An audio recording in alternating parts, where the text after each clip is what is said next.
पाकिस्तानसाठी हेरगिरी केल्याच्या आरोपाखाली अटक झालेली ज्योती मल्होत्रा आयएसआयच्या संपर्कात असल्याचा संशय। पाकिस्तानी व्हिसाच्या प्रयत्नात असणाऱ्यांवर आयएसआयची करडी नजर।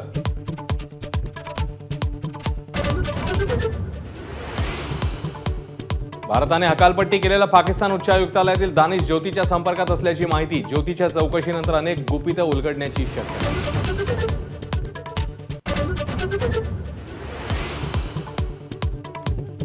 लष्कर-ए-तैयबाचा टॉप कमांडर अबू सैफुल्लाचा खात्मा। पाकिस्तानच्या सिंध प्रांतात केला खेळखल्लास। नागपुरातील संघ मुख्यालयावर हल्ल्याचा आखला होता कट।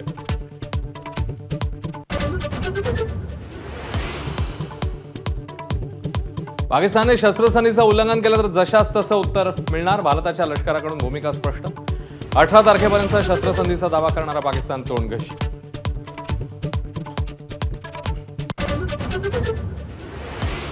मदतीचा पुढचा हप्ता देण्यापूर्वी आंतरराष्ट्रीय नाणेनिधीकडून पाकिस्तानसाठी नवीन 11 अटी। भारताशी वाढत चाललेल्या तणावाच्या मुद्द्यावरही भाष्य।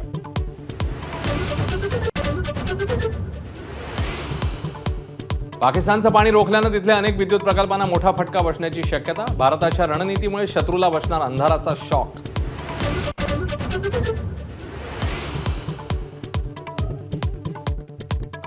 ऑपरेशन सिंदूर यशस्वी करून दाखवणाऱ्या सैन्याच्या सन्मानार्थ देशभरात तिरंगा रॅलीचं आयोजन। नागपूर, डोंबिवली, अमरावती, मालेगावातल्या तिरंगा यात्रेत बडे नेते सहभागी। तर अहमदाबादेत अमित शहांच्या नेतृत्वाखाली रॅली।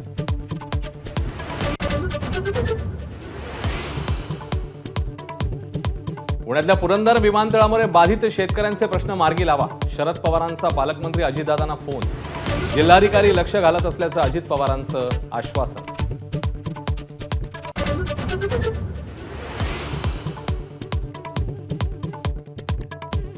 सोलापूर एमआयडीसी मध्ये लागलेल्या आगीत मृतांचा आकडा 8 वर। मालक उस्मानभाई मंसुरी आणि त्यांच्या 4 कुटुंबियांचा मृत्यू।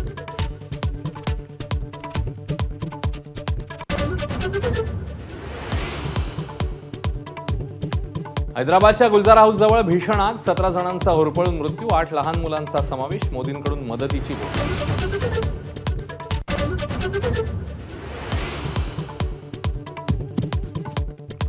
महाराष्ट्राला त्रासदायक ठरूनही अलमट्टीची उंची वाढवण्याचा कर्नाटकचा आडमुठेपणा। सांगली कोल्हापूर सीमेवर सर्वपक्षीय आंदोलन। आणखी तीव्र विरोधाचा सतेज पाटलांचा इशारा।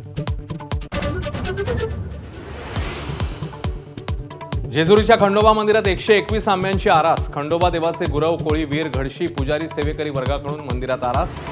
दर्शनासाठी भाविकांची गर्दी।